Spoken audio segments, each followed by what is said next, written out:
La tête dans les nuances, c'est une rencontre à tous les mois avec des intervenants engagés. Et à chaque épisode, je vous transporte dans un jeu de changement de perspective sur des enjeux de société. Ce mois-ci, à la tête dans les nuances, on se pose la question suivante. La caricature est-elle le dernier rempart de la pensée libre? Plongeons ensemble dans les nuances.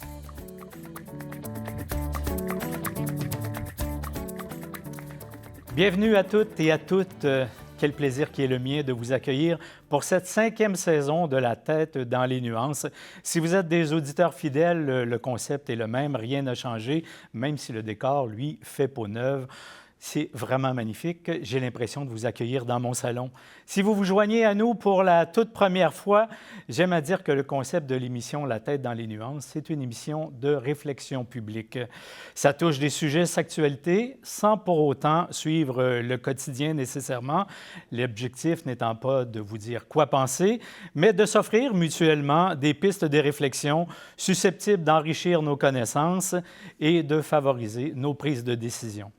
Cette émission, diffusée grâce à la station Nous TV, est produite par la Gazette de la Mauricie qui célèbre cette année son 40e anniversaire de naissance, ou d'existence plutôt.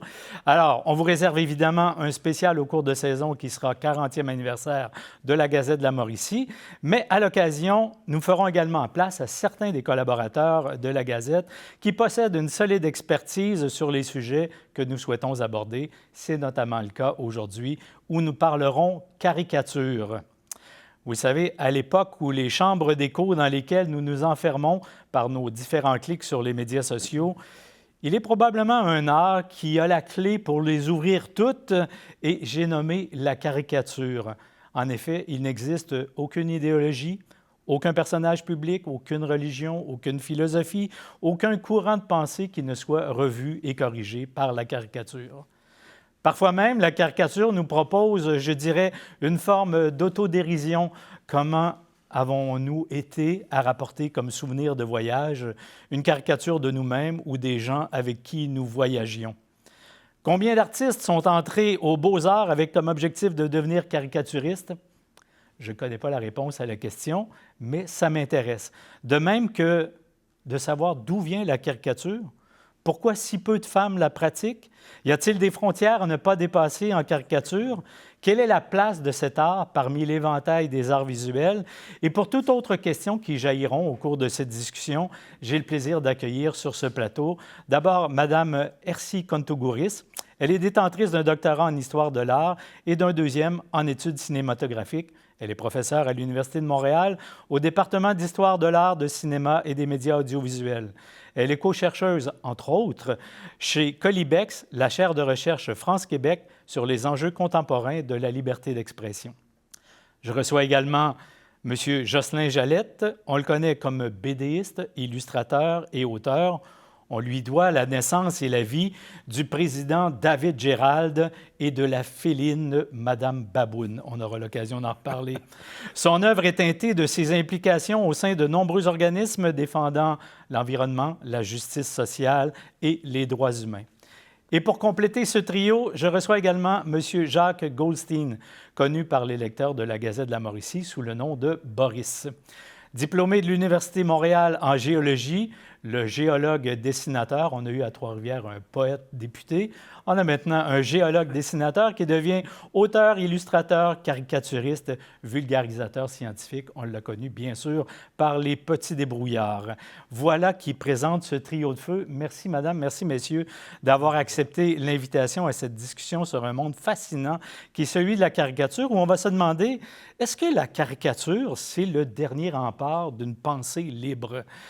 Parce qu'on a l'impression que les limites commencent à rétrécir. Et peut-être pour placer tout ça dans un contexte historique, je me tourne vers vous, Mme Kontogouris. La caricature, ça naît comment? Est-ce que ça apparaît avec l'invention de la presse à imprimer de Gutenberg? Ou bien avant cela, dans le monde des arts visuels, il y avait toujours ce volet qui, au-delà de la recherche de la beauté et de l'esthétique, était une façon de faire rire, de critiquer ou d'éveiller les consciences sociales? Merci beaucoup. D'abord, merci beaucoup de l'invitation. Juste une petite correction, j'ai un seul doctorat. C'est que le département à l'époque s'appelait Histoire de l'art et études de cinéma. C'est pour ça que j'ai l'air d'en avoir deux, mais j'en ai juste un en Histoire de l'art. C'est déjà pas Euh, mal. c'est euh, c'est certain qu'avec le développement de l'imprimé, la caricature a pu se diffuser beaucoup plus. Parce qu'à partir d'une seule matrice, donc on réussit à faire de multiples exemplaires qui vont pouvoir être diffusés at large. Euh, donc, il y aura une circulation plus large de ces images et on peut voir au fur et à mesure que l'imprimé se développe. On a au début des gravures qui sont, on les a à moins d'exemplaires, puis après, de plus en plus, les journaux à grande diffusion, les revues, et puis évidemment, aujourd'hui, Internet et les réseaux sociaux. Mais la caricature a en fait toujours existé. On a des exemples de caricatures, de satires graphiques, si on veut, qui datent de l'Égypte ancienne. Donc, on a sur un ancien papyrus qui date d'environ 1250 avant notre ère. C'est un jeu d'échecs qui est montré entre un lion et une gazelle. Euh, Malheureusement, la gazelle perd, évidemment. Puis ça se passe mal pour elle après. Il y a des graffitis politiques qu'on a retrouvés sur les murs de la Villa des Mystères, par exemple, à Pompéi, donc qui date de 200 ans à peu près, 150 environ avant notre ère. Des graffitis aussi qui datent des tout débuts de l'ère chrétienne, donc 200 après Jésus-Christ. Euh, Au Moyen Âge, on en voit énormément dans les manuscrits. Si vous êtes sur Instagram, Facebook, vous avez sûrement vu passer des memes qui montrent des espèces des singes qui sont en train de faire des choses bizarres, qui sont juste dans les marges des manuscrits très, très souvent. Donc, ça existe depuis toujours, je dirais. On en voit aussi avec les dessins de Léonard de Vinci, on a au 16e siècle, donc, où on a vu beaucoup de d'essais de sa part. On ne sait pas trop pourquoi il les a faits, comment il les a utilisés, s'il les a utilisés. Et ce qu'on voit au début du fin 16e, début 17e siècle, on voit que les artistes commencent à réfléchir à la caricature et à écrire dessus. Et on voit que très, très souvent, dans les ateliers d'artistes, c'est une pratique qui est très, très courante de faire des caricatures. Donc, en même temps que les artistes, les jeunes artistes sont en train d'apprendre comment faire comment dessiner le beau, comment dessiner l'idéal, hein. Ils apprennent, et elles apprennent en même temps comment dessiner le grotesque, comment faire ces exagérations-là. Et on a des écrits donc d'Annibal Carrach, qui est un des grands maîtres, disons, de la peinture baroque, qui dit que faire ces exagérations grotesques, aller vers un espèce de laid idéal, c'est pareil qu'aller vers un beau idéal, que c'est une Intéressant. façon d'essayer de révéler l'essence de quelque chose, de révéler une vérité qui est cachée. Et donc, on voit que déjà, ça fait des siècles qu'il y a cette idée que la caricature va révéler quelque chose qui est caché. Donc, en exagérant, que ce soit les traits des visages ou les corps des gens, en exagérant la situation dans laquelle on met une personne, quelque part, ça révèle une essence cachée, hein, une vérité cachée. Et ça, je lance la balle un peu à mes deux collègues ici, aux caricaturistes, aux BDistes qui pratiquent, et je ne sais pas s'ils trouvent que c'est ça, qu'ils sont d'accord, mais ce qu'on voit, c'est que depuis le tout début du moment, du moins quand on en parle, c'est la caricature l'apprentissage du dessin du beau, c'est deux revers de la même médaille. Donc, plutôt que de dire que c'est en marge, ça fait vraiment partie de la même chose.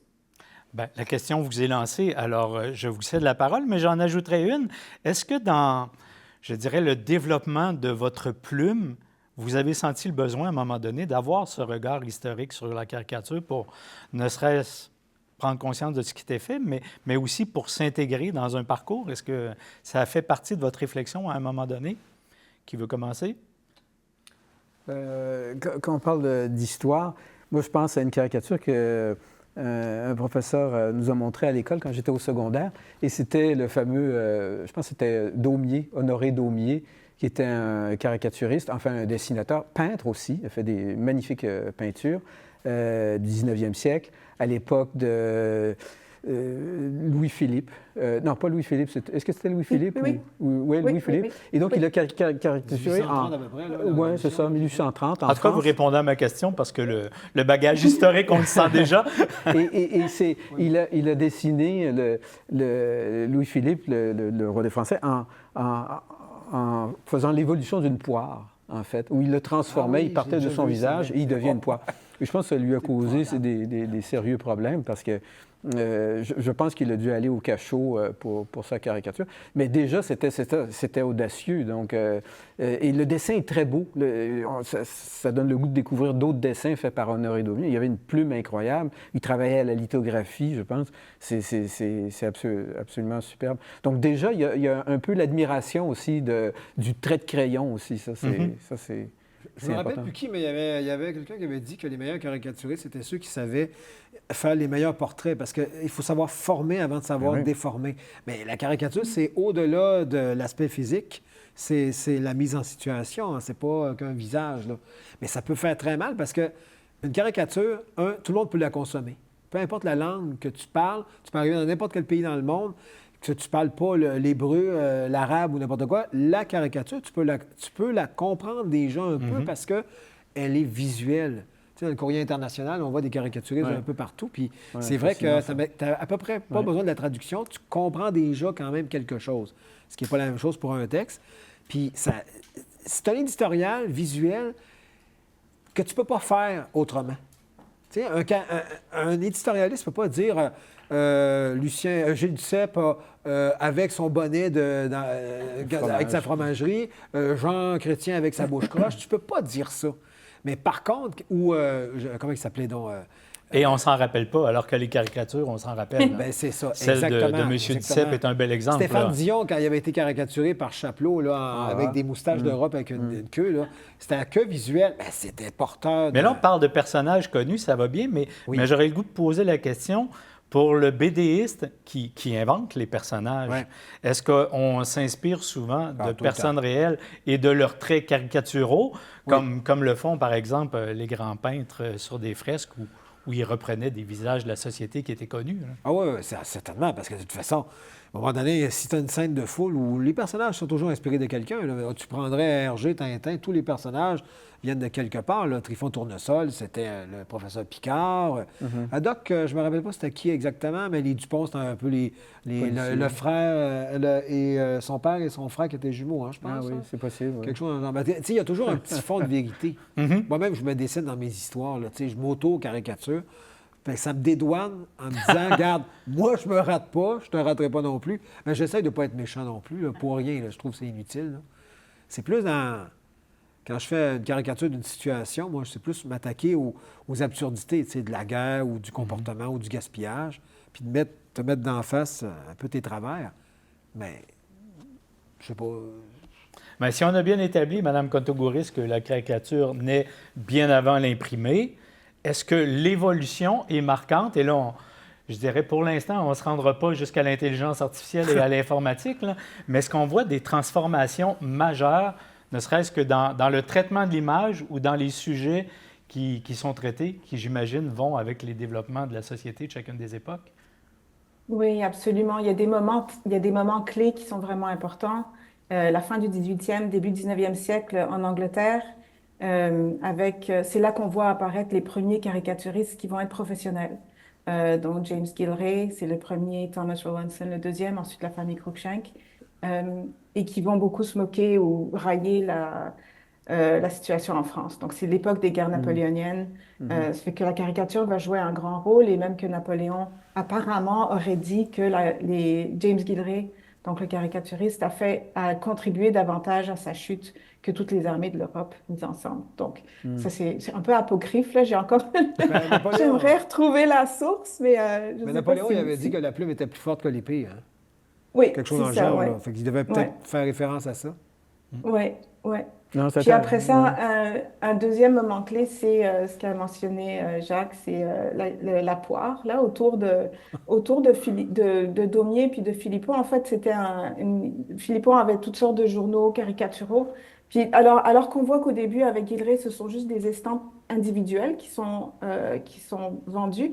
qui coûtent pas mal cher quand même. Ça, on a l'impression que c'est toujours cheap, la caricature, mais c'est pas vrai. Ça coûte beaucoup de sous, fait que c'est pas vraiment accessible à tout le monde.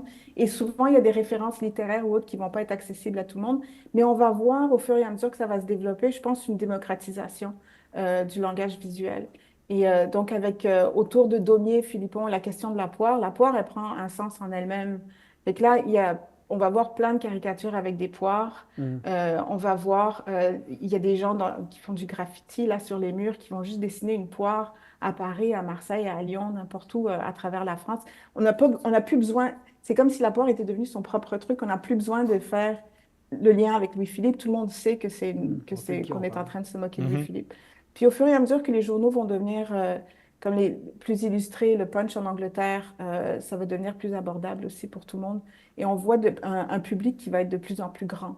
Tout à fait. Puis je pense que le fait que la diffusion change, que le support va changer, ça fait qu'on va voir aussi que le genre va changer aussi. Et ça Donc, en devient... réponse à votre question. Ouais. Ben oui, tout à fait. Et ça devient, j'imagine, pour bon nombre, des œuvres de collection aussi, pour avoir été en politique un certain nombre d'années et avoir eu ma face dans certains quotidiens. Je les ai toutes conservées, ces caricatures-là, comme des faits d'armes. Alors, je fais, bon, mais si on en parlait, c'est parce que au moins j'avais réussi d'une certaine façon à apporter le sujet dans l'espace public, qu'on se serve de ma face pour en parler, soit. L'important, c'est que le sujet progresse. Et c'est devenu donc une œuvre d'art qu'on peut acheter. Maintenant, je parlais tantôt de ces caricatures qu'on trouve dans tous les lieux historiques. Il y a des dessinateurs. Mais des fois, on voulait aussi avoir la tête du caricaturiste.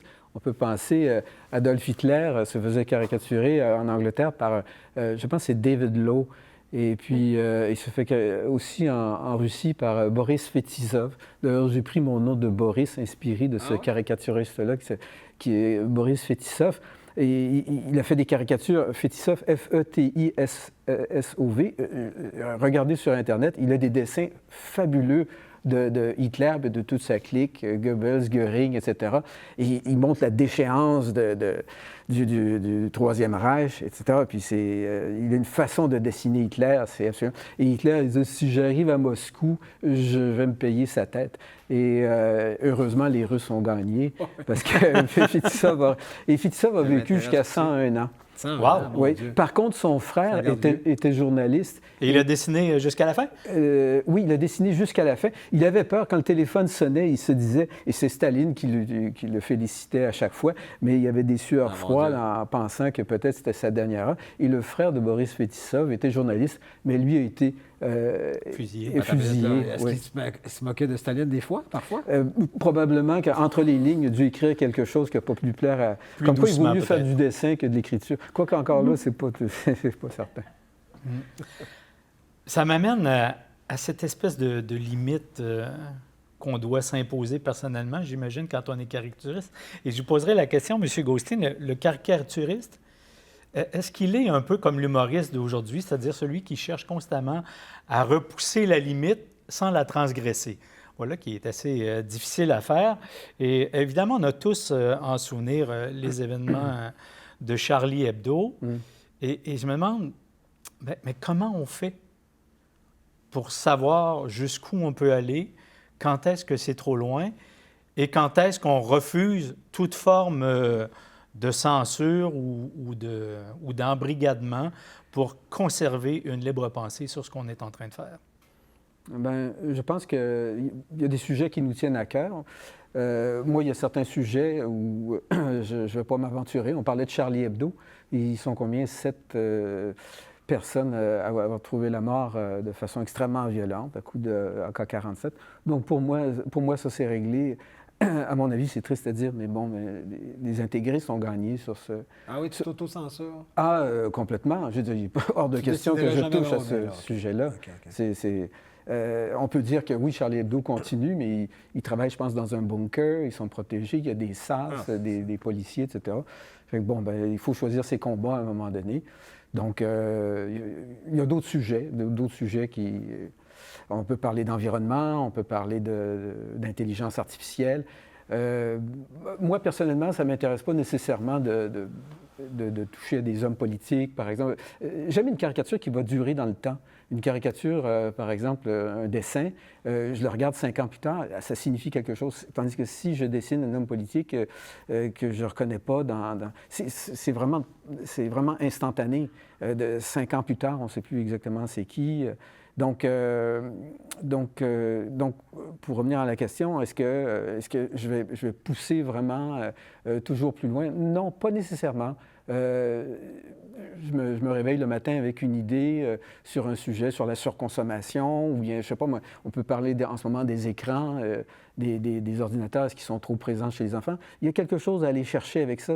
C'est un trait de société. Ça, je trouve que c'est beaucoup plus fertile, à mon avis, quand on va avec un sujet comme ça.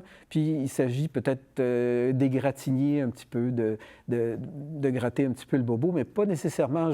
Je ne me lève pas le matin en me disant, tiens, je vais être méchant, je vais vraiment être... qu'est-ce que je vais leur faire mal? Non, c'est pas vraiment ça. C'est juste si on peut découper le dessin et le coller sur le frigo, les gens vont dire, ah ben tiens, ça vient me chercher, ce dessin-là. Je veux dire, mission accomplie. Est-ce qu'il faut choisir à ce moment-là, je dirais, le médium par lequel notre travail est diffusé? C'est sûr que son travail pour un quotidien, là, il faut comme suivre l'actualité. Et là, c'est peut-être une avenue qui vous intéresse moins, mais une autre possibilité pour d'autres caricaturistes. Il y a toujours moyen, si on parle par exemple d'actualité, c'est sûr qu'il y a certains sujets que je vais choisir davantage. Bien sûr, ce qui se passe au Moyen-Orient, ça a des retombées ici dans notre pays, donc je vais choisir des sujets. C'est sûr que ça va teinter beaucoup plus que de parler de tel député qui a fait un excès de vitesse ou des trucs comme ça. Non, j'aime mieux un sujet qui va passer l'épreuve du temps. Mais on parlait de censure, ou d'autocensure, c'est peut-être ça davantage. Le dessinateur qui est prêt à mettre sa première goutte d'encre sur le papier, et il réfléchit à 2 fois, est-ce que je peux aller dans cette direction-là? Parce que des fois, tu as eu maille à partir avec soit ton éditeur qui t'a censuré une caricature, ou c'est ça, il peut y avoir un événement quelconque. Donc, ouais, l'autocensure est beaucoup plus présente. Avant aussi, les gens t'écrivaient. Les gens pouvaient écrire une lettre, la postaient, et puis tu avais le temps d'y répondre, etc. Tandis qu'aujourd'hui, tu peux avoir un tsunami de méchanceté qui te... Ouais, tu l'as vécu, toi, avec René Lévesque, là, la caricature oui, c'est ça, oui, c'est ça. Oui, 100 ans. Quoique je ne suis pas sur les réseaux sociaux, donc ça mais t'es chanceux, parce que... mais j'ai vu ça déferler, moi. J'essaie de te défendre pour l'expliquer le contexte. Oui, mais tu sais, je sais, c'est quelque chose qui m'a un peu échappé, parce que je ne m'attendais absolument pas que cette caricature-là fasse des vagues, parce qu'il faut se reporter à l'époque aussi, où René Lévesque, c'était les 100 ans de René Lévesque, donc on le voyait partout, au Devoir, au Journal de Montréal, partout à Radio-Canada, à Télémétropole. Il était vraiment sur toutes les tribunes, et on parlait de l'homme politique, on parlait du vulgarisateur politique, on parlait du savant René Lévesque, en fait. Et en fait, dans ce concert de louanges-là, moi, j'ai essayé de penser à une personne qui n'était peut-être pas d'accord avec ça, et c'était Mme Turnbull, qui habite à Westmount, et qui n'a jamais aimé René Lévesque, et qui ne l'aimera jamais. Et je l'ai représenté avec son petit chien, et qui passe devant une affiche, et puis on voit très bien qu'elle n'aime vraiment pas René Lévesque. Et donc, c'était en fait un trait de société, alors qu'à l'époque, dans les années 80-70, c'est pas tout le monde qui aimait, même chez les francophones, c'est pas tout le monde qui aimait René Lévesque. Donc, c'est ce que j'ai voulu représenter. Et puis là, écoute... Donc, sans la perspective historique, la caricature est incompréhensible. Ah, et voilà, c'est ça. Et c'est comme ça que vraiment, je me suis fait frapper par un autobus. Les gens me regardaient comme si j'avais été... Ils l'ont pris à trop au premier degré. Moi, je te défendais en disant, vous n'avez pas compris, au contraire. Ah ouais, j'étais un des rares. Solidarité. Ah, solidarité. Non, mais écoute, moi, je trouvais que c'était la vieille vendeuse de chez Eaton, quand je voyais là-dedans, là, la bornée qui... Oui. Tu sais, il reste que le boulevard René Lévesque, là, avant, là... C'était Dorchester. C'était Dorchester. Puis si tu continues, puis quand tu arrives dans l'ouest, c'est encore Dorchester. Moi, je trouvais au contraire que j'étais même surpris que De Gazette te l'ait laissé passer. Je me suis dit, je trouve que ça se moque des Anglos en tabarouette, cette caricature-là, qui était 100% en français. Parce que sur l'affiche, de René Lévesque, c'était écrit en français, 100e anniversaire de René Lévesque. Mais je dis, aïe, OK, ils sont corrects. De Gazette l'avoir laissé passer, ils sont pas... Non, mais j'avais trouvé ça bien parce que moi, je l'interprétais, je disais, hey, non, mais il se moque de la vieille anglo, là, bornée, là, qui ne veut rien savoir du Québec français, là, absolument, qui vit dans son monde à part. Mais ça n'a pas été du D'où tout, le du tout, second hein. degré Ouais. est important dans une caricature. Oui, alors, ben oui. Ben, Ah, justement, ben oui. je voudrais revenir à vous, Mme Contogouris, parce que vous avez dit tantôt 2 mots que vous avez juxtaposés et je fais, ben, peut-être qu'il y a un éclaircissement à faire. Comment vous définiriez la satire par rapport à la caricature? Et est-ce que c'est au moment où la satire entre dans la caricature que les choses se gâtent? Je ne sais pas, mais comment on fait pour différencier caricature et satire? Oui, ça c'est une excellente question. Et vous m'avez eu. Alors, comment on fait pour différencier? Je pense que c'est comme deux cercles, comme on dit, les Venn diagrams, là, Oui, qui se oui. rencontrent. Mais L'intersection? toute caricature n'est pas nécessairement une satire et toute satire n'est pas nécessairement une caricature. Donc, on peut avoir, par exemple, je parlais tout à l'heure euh, de la satire là, du papyrus. Je pense pas que ce soit une caricature parce que ça se moque de personne. Il n'y a pas vraiment il y a pas vraiment de mise en. C'est juste comme un trait, je sais pas, ça fait sourire par rapport à la société. Il n'y a rien qui est particulièrement mordant là-dedans. Euh, donc, je pense que pour moi, la satire, c'est peut-être quelque chose d'un peu plus large que ce qu'est la caricature. Ouais, en fait, je ne sais même pas si c'est deux cercles qui s'intersectionnent. Oui, hein, une intersection de deux cercles. Mais ouais, probablement que oui. Puis la caricature qu'on va se faire dans le Vieux-Montréal, je pense pas que ce soit particulièrement satirique non Ah, ben plus. non, pas du tout. Donc, Fait que c'est ça. Donc, il y a des si je prends un langage caricatures. cinématographique, je dirais que la Oui. satire, c'est le plan large, alors que la caricature, c'est le plan rapproché. Oui, non, je pense qu'en fait, c'est deux cercles il y a une caricature qui est satirique, D'accord? mais il y a des caricatures qui ne sont pas satiriques, puis il y a de la satire qui n'est pas caricaturale. Parce que- Pas sûr de Je suis pas sûr que vous Pas m'avez sûr de démêlé, là. Alors, Non? la satire, ce serait quoi une définition juste de la satire? La satire, ça peut être toute forme d'art, d'abord, toute forme d'expression culturelle. Ça peut être de la danse, ça peut être par écrit, ça peut être toutes sortes de choses comme ça, donc qui ne sont pas nécessairement visuelles. Puis après ça, si on rétrécit à une satire visuelle, une satire graphique, mettons, euh, Mais qui ça, porte Il n'y a dans pas un son côté essence une critique, j'imagine? Il n'y a pas un côté méchant, oui, la qui porte satire? une critique, oui, mais c'est pas nécessairement caricatural. Il n'y a pas nécessairement de, pour qu'il y ait une caricature, il y a une sorte de, il y a Il faut quelque que part, l'exagération soit présente. ouais, il y a une exagération, une déformation, une mise en contexte particulière. Euh, je ne vais pas vous aider là, mais je pense à des caricatures qui ont été réalisées au XVIIe siècle, euh, qui sont c'est très contextuel, là. Il faut vraiment avoir un énorme background. Il y a plein de choses qui sont écrites Mhm. dessus. Ça, j'ai du mal à les appeler des caricatures. En fait, je viens juste de le faire, hein, mais j'appellerais ça plutôt des satires que des caricatures. Mais c'est peut-être plus Mais facile pour un BDiste d'être satirique à ce moment-là, puisque Ben, les c'est parce que, personnages sont fictifs. c'est pas le même art, dans le sens que la caricature, c'est souvent un dessin, des fois deux, si on peut, ou trois, quatre, gros max, là, si on divise. Là. Mais sinon, c'est très, très peu. C'est une image pour tout faire passer de ce que tu veux donner comme idée. Alors que la BD, ben là, tu peux vraiment développer longuement sur un sujet, là. C'est pas du tout... Il y a une mise en situation. Astérix, c'est une satire, c'est Mais une on peut faire caricature. le choix dans la BD d'être, ouais, je exactement. dirais, simplement comique ou On fait d'avoir tous un les choix. regard En satirique. BD, il y a de tout, là. Oui, Il y a du absolument. très réaliste, il y a de l'horreur, il y a de tout, de la satire. C'est pas nécessairement parce que tu dessines que tu fais de la caricature, là. Au contraire, là. Tu sais, il n'y a pas dans Blueberry de caricature. Tu sais, à mon avis, c'est très réaliste. Encore là, il faudrait définir exactement. Tu sais, les frontières de ça sont très poreuses, là.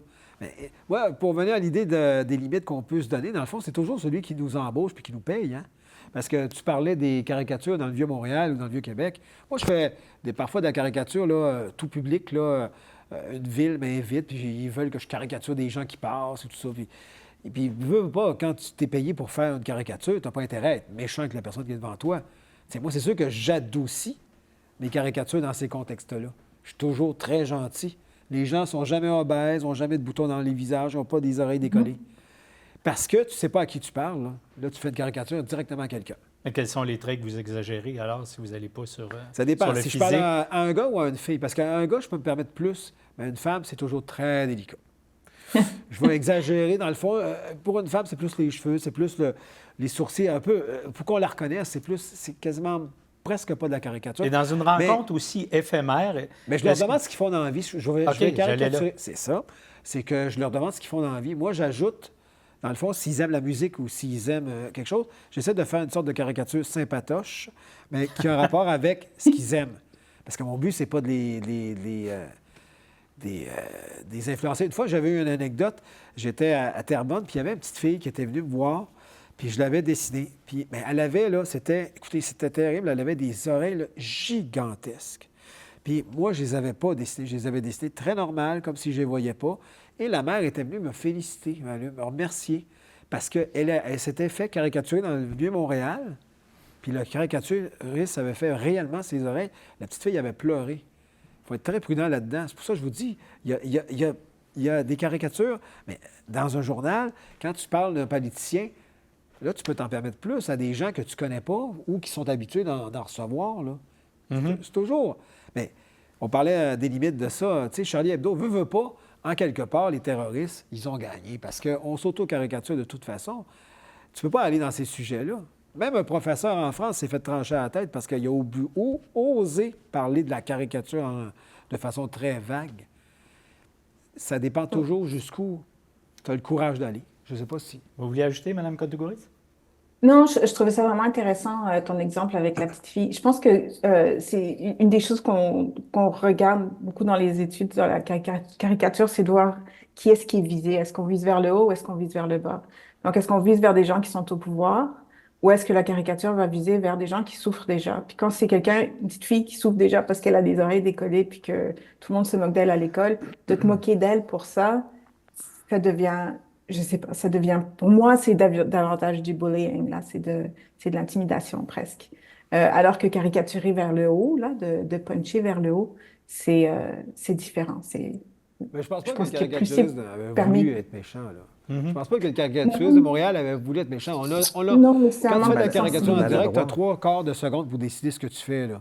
Fait que ça va doser, c'est l'habitude. Là. Mais c'est pas Mais du tu as été tout... sensible. Ah ben Tu as oui, été sensible à ce qui pourrait la blesser alors que l'autre ouais. l'a pas fait. Non, je veux pas dire qu'il est méchant puis il C'est va chercher les l'expérience, pires ouais. défauts chez tout le monde, là. Mais je sais que souvent, moi, ce que j'ai vu dans ce genre de caricatures-là, c'est que si des femmes ont, par exemple, des pommettes, Ah, mon Dieu. tu sais, elles vont avoir des pommettes exagérées ou alors elles vont avoir comme, tu sais, des grands cheveux blonds, là, whatever qu'elles ont. Souvent, c'est des traits qui sont peut-être comme genre jugés positifs qui vont être comme Ah ben oui. exagérés Ah oui. dans ce Ah sens-là ben oui. Ah ben plutôt que oui. des traits négatifs. Je ne sais pas si c'est ton expérience. Moi, j'en ai jamais fait et Ah, je c'est n'ai jamais clair. fait faire pour moi. Ah ben, et moi, mes personnages ne sont jamais obèses. Même si la personne a 300 livres, je vais la dessiner avec un petit cou puis un petit corps. J'embarque jamais dans la question de l'obésité. Pour moi, c'est comme... D'ailleurs, les Japonais, je pense qu'ils ont... Je ne sais pas ce que tu en penses, mais tu sais, les mangas japonais, je ne sais pas si vous connaissez un peu, là, mais ils ont une façon de dessiner là, qui est très mécanique. Là. Puis eux autres ont comme développé une façon... Un œil, là, c'est comme ça, là, c'est très grand, puis ils ne dessinent pas du tout des yeux japonais, les Japonais. Ils ne sont pas bridés. La vraie japonaise, c'est Yoko Tsuno. Il n'y a aucun japonaise dessiné par un japonais qui est japonaise, hein, dans le fond. Ce que je veux dire là-dedans, c'est qu'ils ont comme développé une question technique. Eux autres, un œil, c'est comme ça, c'est expressif, c'est grand, c'est... Et c'est pas la signature d'un seul artiste. Ah, ils sont tous cette comme ça. communauté-là? Ah, c'était ça. épouvantable. Ouais. Ouais, on a parlé un tant soit peu de l'autocensure et des limites de la caricature. J'aimerais peut-être aller ailleurs et voir comment on peut faire éclater ces limites-là. Entre autres, je me disais, quand on regarde la BD, on a notre premier rapport avec la BD, c'est spontanément de dire « je vais passer un bon moment de rigolade avec les personnages que j'apprécie, je m'installe dans mon fauteuil et je lis une de mes bandes dessinées préférées ».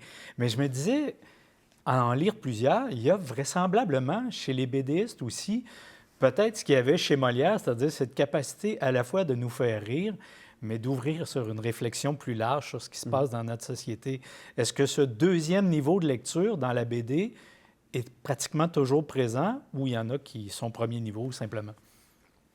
Parce que chez vous, entre autres, c'est très deuxième degré, là. Oui, d'accord, mais la BD, c'est comme si tu me disais, le cinéma, c'est que Cocteau. Non. Non. Ce que je veux dire, c'est que C'est vrai. le cinéma, ça peut être n'importe quoi. C'est autant du cinéma pornographique que ça peut être du cinéma à grand déploiement, un film d'histoire. Alors, oui, pour la BD humoristique, mais sinon, comme je disais tantôt, Blueberry ou d'autres BD, c'est pas satirique, là. Je sais même pas, toi, dans le fond, quand tu fais Julie Jim ou des choses, est-ce qu'on peut dire que c'est satirique? Je sais pas. Il y a toujours une forme, des petits détails d'humour que je vais essayer de mettre. Je ne sais pas quoi. Oui, c'est vrai, c'est comme une seconde nature, quelque chose qui va faire sourire, qu'on va s'apercevoir dans une deuxième lecture.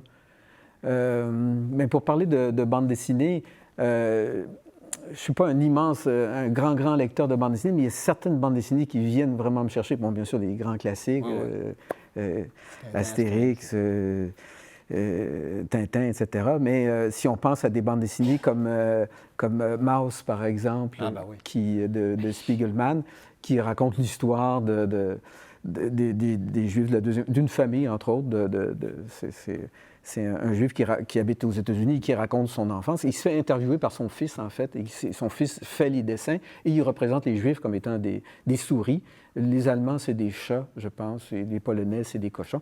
Et c'est une formidable porte d'entrée, si tu veux savoir ce qui s'est passé durant la Deuxième Guerre mondiale en Pologne. C'est extraordinaire, cette bande dessinée. Et tu as énormément d'humour, tu as énormément de grincement de dents. Il y a des gens qui n'ont pas aimé. Je pense que la bande dessinée n'a pas été publiée en Pologne.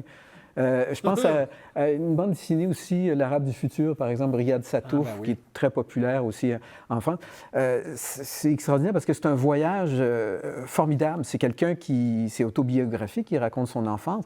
Son père est syrien, je pense. Et vraiment, là, tu rentres dans un univers et tu en apprends sur l'histoire du pays, sur la géopolitique, qu'est-ce qui s'est passé, etc. C'est bien raconté et c'est bourré d'humour et de satire. Vraiment, il dénonce vraiment des situations, la corruption dans ces pays-là. Vraiment, c'est un peu comme Guy Delisle aussi, Chronique Birmane ou Chronique de Jérusalem.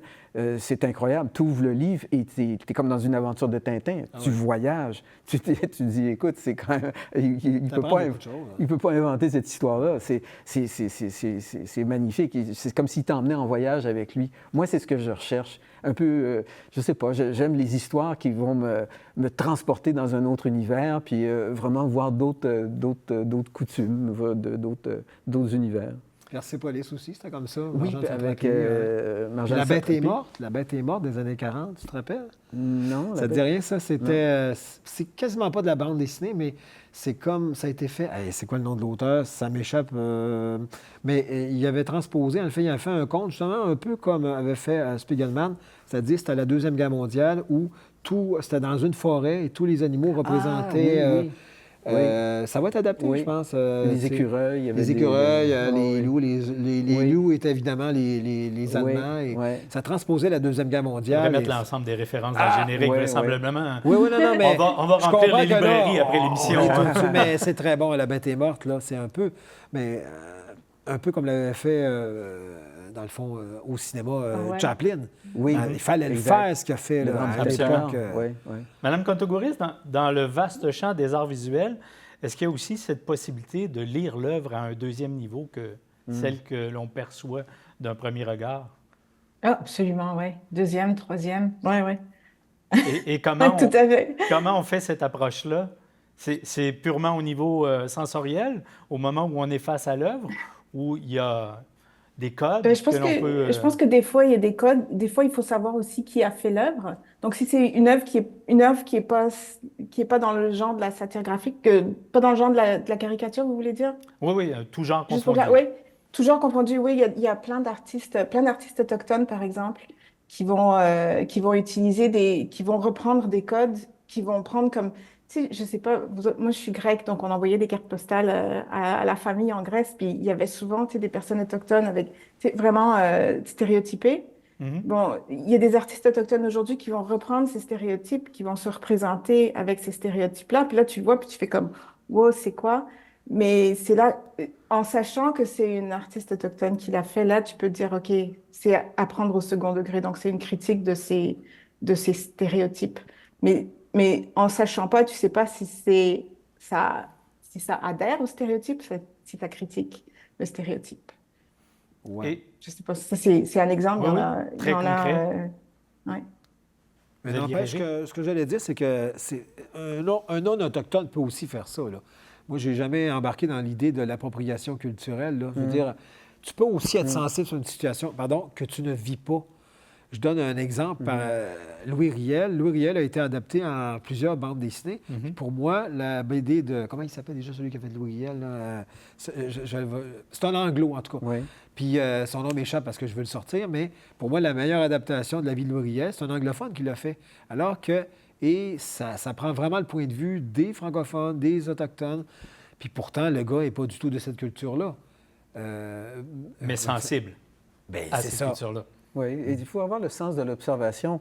Et ça, je veux dire, c'est pas, comment je pourrais dire, c'est pas, c'est pas dans tes gènes, tu sais, t'es pas tatoué avec ça. Tu peux effectivement, si toi tu vas visiter par exemple des Autochtones, tu peux avoir ton sens de l'observation, ton calepin, et puis tu notes certaines choses que les gens ne voient pas. Et puis, mais excuse-moi, Jocelyne, mais tu n'es pas autochtone. Je dis, tu n'as pas d'affaire à dessiner ça. C'est là où ça devient carrément absurde. Je fais penser un peu dans Guy Delisle, dans Chronique de Jérusalem, il y a un parcours dans la bande dessinée que je trouve vraiment fabuleux.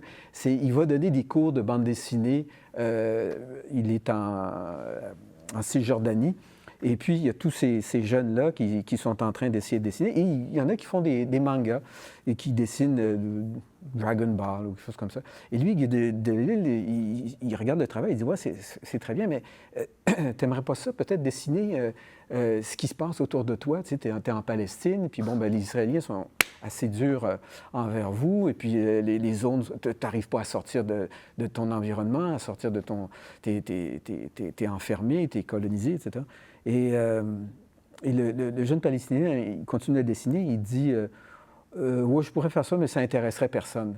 Tu sais? Alors, il préfère faire des mangas. Il dit ça n'intéresserait personne, mais ce serait incroyable. Lui qui a toutes les clés pour pouvoir dessiner, il ne le fait pas. Il ne le fait pas. Et ça prend quelqu'un d'autre de l'extérieur, ça prend Guy Delisle. Il est trop proche du sujet quand tu exactement, il est trop collé sur le... Exactement. Et je pense que c'est ça la force d'avoir le recul, d'être transposé quelque part, puis d'être capable d'être dans ton coin avec ton petit calepin, et puis tu regardes certaines situations, tu vois certaines choses. C'est pour ça que, je ne sais pas, Ghislain aussi, Jocelyn, on aime voyager. Tu sais, Puis un exemple qui est arrivé, qui a fait vraiment, dont on a beaucoup parlé, c'est, prenez quand il y a eu l'auto-da-fé, quand ils ont brûlé en Ontario des livres. Il ne fallait pas avoir lu Tintin d'Amérique pour brûler ça. Oui. Alors que la personne, il y a des Autochtones, ils sont présentés de façon caricaturale, ils les appellent des peaux rouges, puis ils s'arrêtent là, en oubliant totalement le contexte de création d'un Tintin d'Amérique. Oui. Puis l'époque, les années 30, là, on s'entend, de quelqu'un qui est en Belgique. Puis en plus, c'est au contraire, il prenait le parti des Autochtones. Dans la séquence, on le voit, là. Lui, il a le respect de dire, ben là, j'ai trouvé du pétrole, tu as les hommes d'affaires qui arrivent, puis qui on vous l'achète, le terrain, puis c'est pas à moi le terrain, c'est aux Indiens. Oui. Ah ouais? Puis là, il offrait à Tintin là, 10 000 20 000 30 000 Puis à l'époque, là. Puis après ça, quand il s'en va voir le chef autochtone, là, c'est une seule page. Il donne 50$, puis tu as une heure pour partir. L'armée arrive. C'est ça. Ouais. Mais justement, dans cet autodafé-là, qui a fait l'autodafé? On peut accuser les Autochtones. Non, c'était pas des Autochtones qui ont fait ça. C'était, je sais pas, c'était une dame qui a voulu trop bien faire, exactement. Et c'est drôle, parmi les livres qui ont été brûlés, il y a un livre, ça s'appelait « L'hiver indien ». Et ça a été écrit par Michel Noël, dont la mère était autochtone et le père était blanc. Et lui a écrit un livre, pas l'été indien, mais l'hiver indien. Et son livre a été brûlé lors de cet autodafé-là. Madame, vous vouliez ajouter, Madame Kotogouris? Non, excusez, j'ai simplement fait un... Non, en fait, je pense qu'on dérape un peu, puis je pense qu'il y a toutes sortes de dérives, et puis la question de l'appropriation culturelle, c'est aussi d'impliquer les personnes concernées quand on fait ce genre de bande dessinée. Donc, être dans son coin en train de dessiner, c'est une chose. Parler avec les gens, les impliquer dans l'histoire que vous allez créer, je pense que il y a différents niveaux d'implication peut-être qui permettent de penser différemment à cette question. Mais excusez, non, je veux dire que oui, et puis il y a toutes sortes de dérives à droite et à gauche, genre des livres qui brûlent et des livres de bibliothèque qui se font jeter à la poubelle. On en voit de plus en plus aux États-Unis.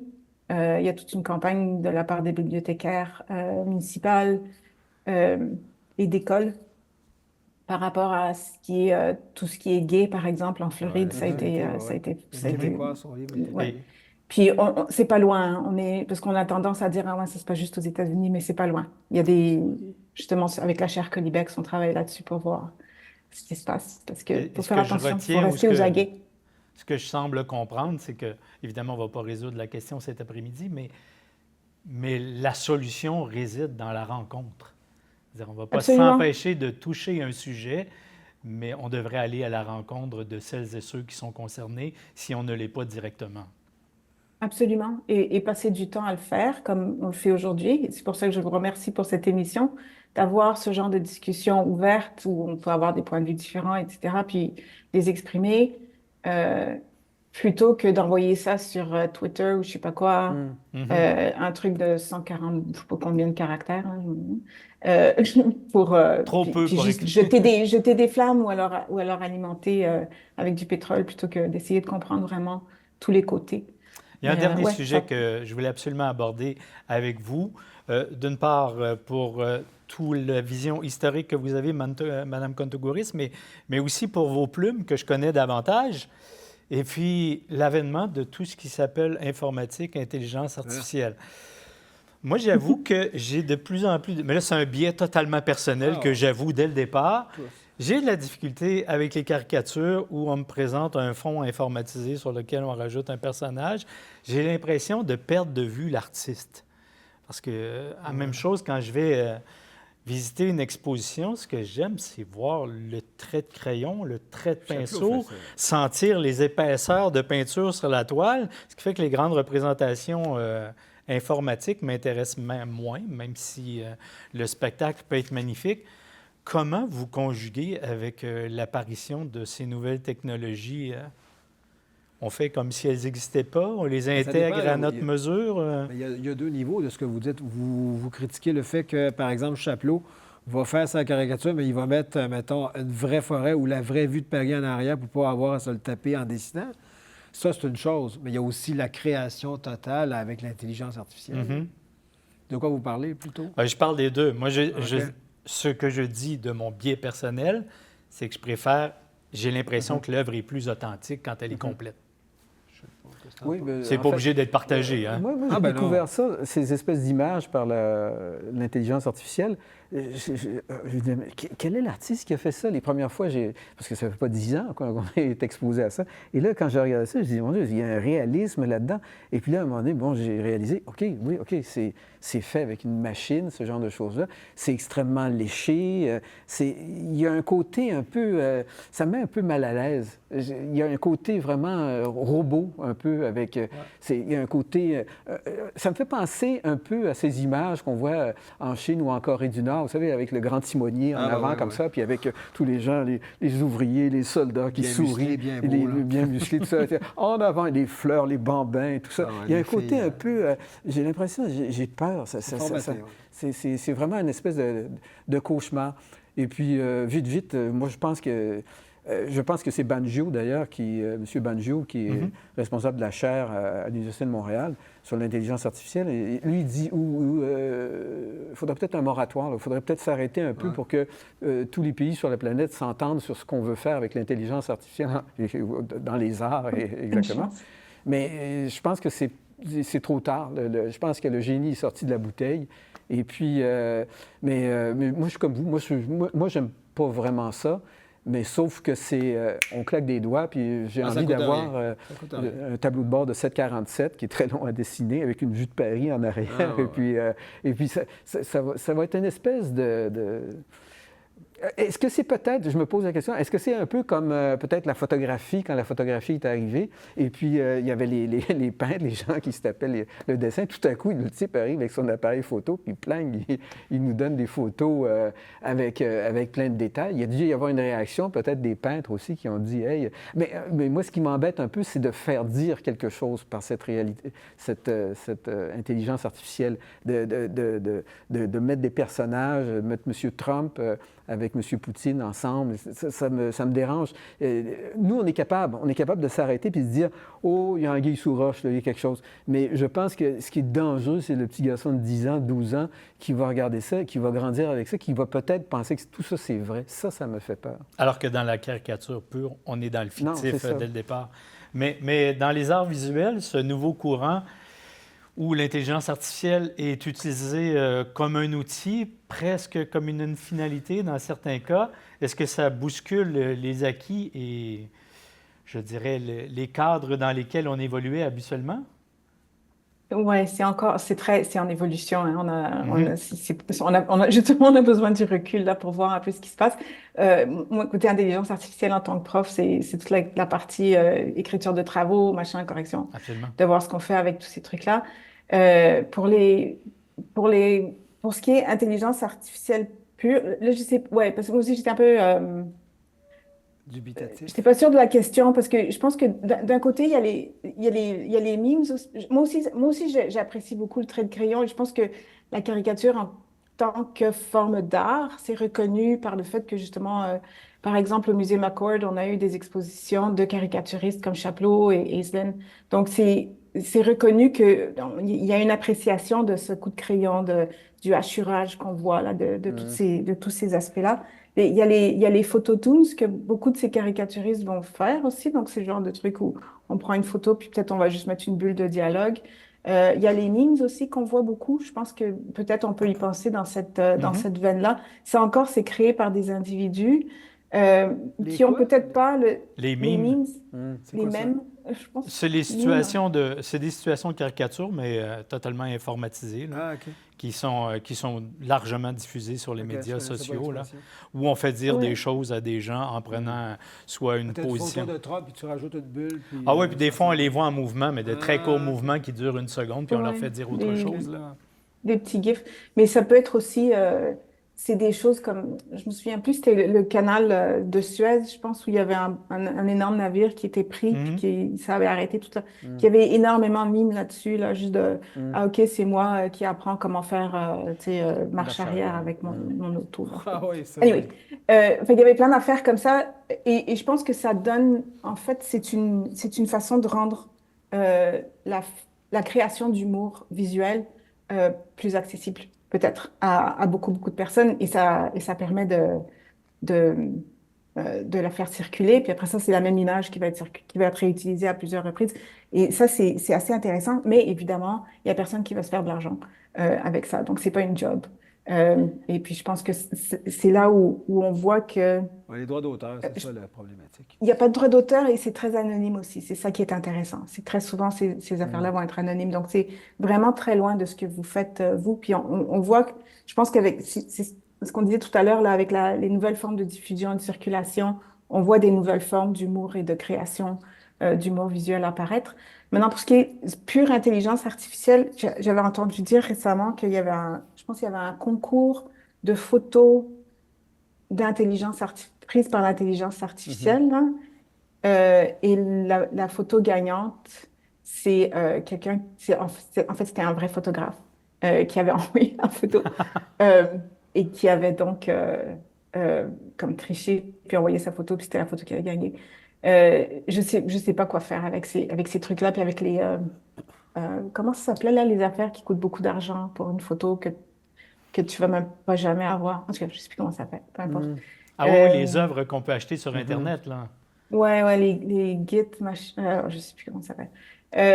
Ouais, je sais pas. C'est des gens qui jouent avec des machines, puis euh, du point de vue de l'art, tu veux en faire, tu veux pas en faire, tu veux l'acheter, tu veux pas l'acheter, ça dérange personne. Quand ça tombe du côté politique, où on fait dire à des politiciens, politiciennes ou d'autres personnes des choses qu'elles n'ont pas dites, c'est dangereux parce que ça devient animé aussi, on réutilise la voix, puis Mais Ouais, je suis d'accord avec vous, La c'est frontière du vraiment faux et du inquiétant. vrai est petite, là. et ça ramène, je dirais, la même frontière à qui on accorde le titre d'artiste. Ah bon? Parce que ça, c'est pas sanctionné par une université ou on n'a pas un diplôme artiste.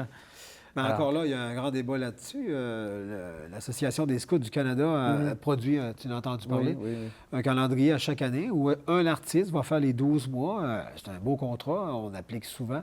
Puis cette année, celui qui avait gagné utilisait l'intelligence artificielle. Il y a tellement eu un tollé de protestation que...